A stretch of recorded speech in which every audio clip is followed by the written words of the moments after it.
Neuroeducación de Francisco Mora. Solo se puede aprender aquello que se ama. Capítulo 20. Ciencias, humanidades, formando el pensamiento crítico y creativo. La neurociencia cognitiva comienza a desentrañar los ingredientes neuronales del pensamiento humano, de cómo en el cerebro se elaboran ideas. Estos abstractos que son hilados coherentemente constituyen el razonamiento hasta alcanzar conocimientos y también comienzan a conocer las razones neuronales que distinguen el pensamiento crítico y analítico de aquel otro primitivo que es el pensamiento mágico. El pensamiento crítico y analítico que se reflexiona acerca de hechos observados utilizando el método científico, método que aplicado con rigor y escrutinio permite elaborar una hipótesis basada en ellas, realizar experimentos conducentes y probarla o rechazarla, y ellos haciendo con ideas filosóficas o bien laboratorios. Es un pensamiento que conduce en línea recta, directa y bajo un foco de un escrutinio consciente y un proceso de razonamiento riguroso, matemático o lógico, a la solución de problemas que implica en lo social desterrar un antagónico, el pensamiento mágico. Lo cierto es que en estos casos son tiempos de cambio. Se avisoran en el horizonte un cambio, una cultura contempla una nueva educación con la que poder construir un sólido pensamiento nuevo, crítico y creativo, alejando las brumas de este pensamiento más primitivo que ha existido desde el origen mismo de la humanidad, y pensante que aún percibe el mundo y no permite todavía el florecimiento del pensamiento verdaderamente creativo, el pensamiento mágico que no relaciona causa-efecto con el rigor y la crítica. El hacedor y el mantenedor de lo sobrenatural es un instrumento ya inútil para avanzar en este mundo nuevo, pues lleva consigo las semillas de estéril al aceptar que el mundo está construido y terminado, que al hombre solo queda de redescubrirlo. Es por tanto un instrumento falso para seguir avanzando en el verdadero conocimiento. El pensamiento crítico, por el contrario, el que utiliza un método científico, es el que lleva implícito que todo lo hace y con lo que se construye y se pone un orden a las cosas, conceptos y acontecimientos, y se clasifica y se crea el verdadero conocimiento. Este es un salto cualitativo que aporta la ciencia, pero no es el único camino que crea conocimiento. Hay otro que es el de alguna manera complementario a este último y que se llama precisamente pensamiento creativo. Los dos niños o los dos tipos de pensamiento corren caminos cerebrales diferentes, aun cuando podríamos decirlo así, son complementarios el uno con el otro. El pensamiento creativo es aquel que se pone en marcha cuando, tras conversar, a trabajar con un problema persiguiendo la crítica y científicamente, se llega a la convicción de no poder continuar al no encontrar la vía posible por la que alcanzar una solución definitiva, y en esta situación de incertidumbre y frustración lo aparca y comienza a trabajar o preocuparse por otras. Se dice que en estos casos el individuo se ha olvidado casi por completo de su cuestión, no resulta y comienza a trabajar en otros temas u otros proyectos. Pero lo cierto es que el problema, si es más importante, sobresaliente, sigue en su cabeza y preso de una tensión inconsciente. En este trabajo del cerebro, bajo esta tensión inconsciente, el que de pronto ante su fuente de estímulo externo, espontáneamente, sin más, lleva al individuo una especie de sacudida luminosa, y que encontrar en ese momento la solución que tiempo atrás fue incapaz de encontrar, Es el caso famoso de Arquímedes y la corona de oro del rey Hierón Siracusa, y tantos otros casos famosos, descubrimientos geniales, es decir, se alcanza la solución del problema de un modo no predecible. La creatividad es un fenómeno complejo, un constructo cerebral y mental con muchos ingredientes y todavía muy difícil de explicar en el contexto de la neurociencia, pues es el pensamiento sin duda de valor inestimable tanto en la humanidad, filosofía como en la ciencia. La sociedad occidentales tienen una necesidad clara de crear nuevo foco que ilumine, potencie y que ponga bajo el estudio y formación al pensamiento crítico y creativo, es decir, una educación y una enseñanza reorientada hacia el pensamiento que lleva a alcanzar el conocimiento crítico por lo verdaderamente desconocido, el logro por lo que auténticamente nuevo, y esto debería comenzar en las escuelas, que es donde todavía no enseñan. Y digo en las escuelas porque allí es donde realmente se inicia todo. Y solo si nace allí, en los colegios, pueden alcanzar el pie que se refiere a la docencia, pero también a la que la propia investigación. Hoy también en muchas universidades se sigue enseñando sobre datos enlatados en libros de textos en el blanco y negro que aparecen los hechos obtenidos en un laboratorio y que siempre tienen una sombra gris. Esta enseñanza empieza a ser criticada o ser menoscabada de alguna manera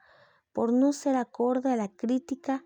que debe conllevar siempre cualquier logro científico y su explicación, pero además porque se va deprimiendo de la forma de los estudiantes que quieren dedicarse a la enseñanza universitaria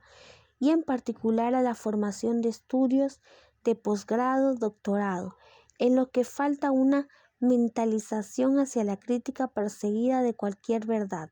asumiendo que toda la verdad científica o filosófica es siempre indiscutible falsamente. La universidad, por tanto, debe cambiar, debe haber una revolución en los métodos con los que se enseña a los estudiantes de grado. Como ya se ha apuntado antes, se debe comenzar con un nuevo proceso de educación que debe nacer primero en los colegios para seguirse a las universidades, pero esto no ocurrirá generalmente, al menos en las instituciones más prestigiosas del mundo, lo que incluyen agencias gubernamentales, académicas, sociales, científicas y revistas científicas den una enseñanza y a la investigación sobre esta enseñanza el soporte y la atención que claramente necesitan. Esto último es algo que, sin embargo, que se asoma en el horizonte, se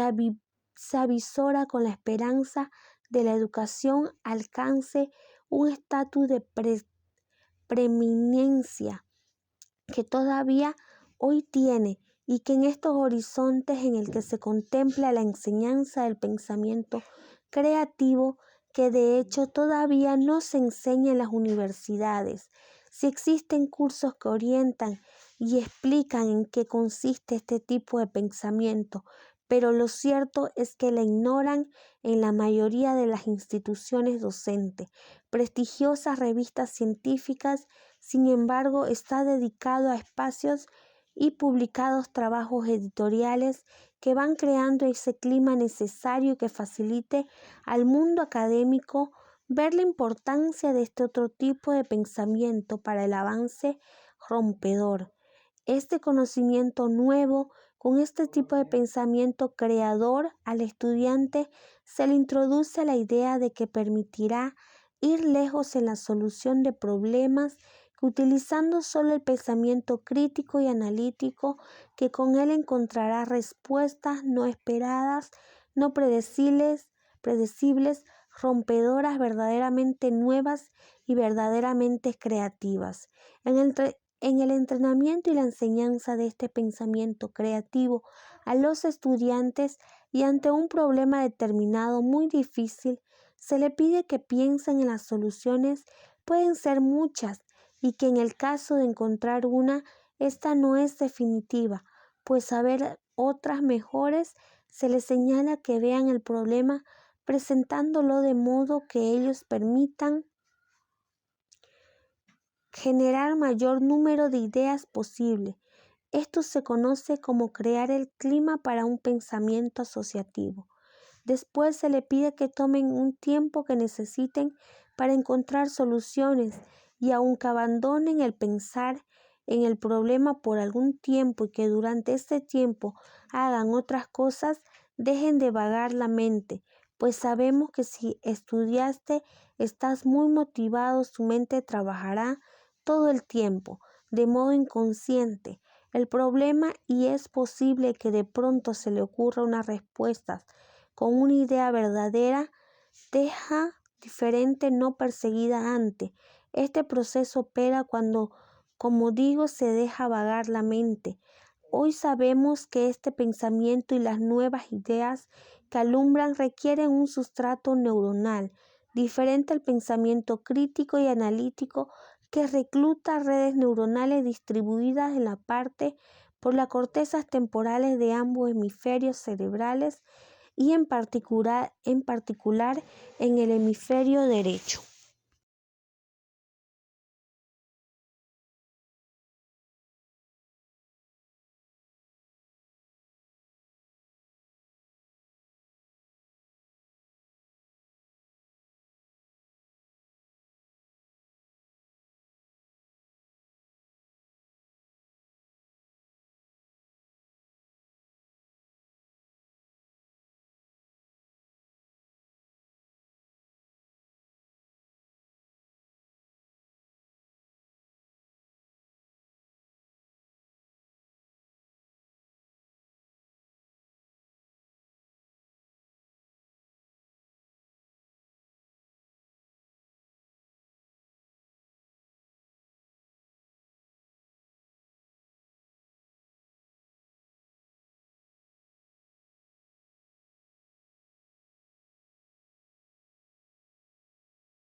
pronto apuntan entre rasgos de personalidad ciertas tendencias antisociales en el sentido de no respetar las normas que establece el maestro para la relación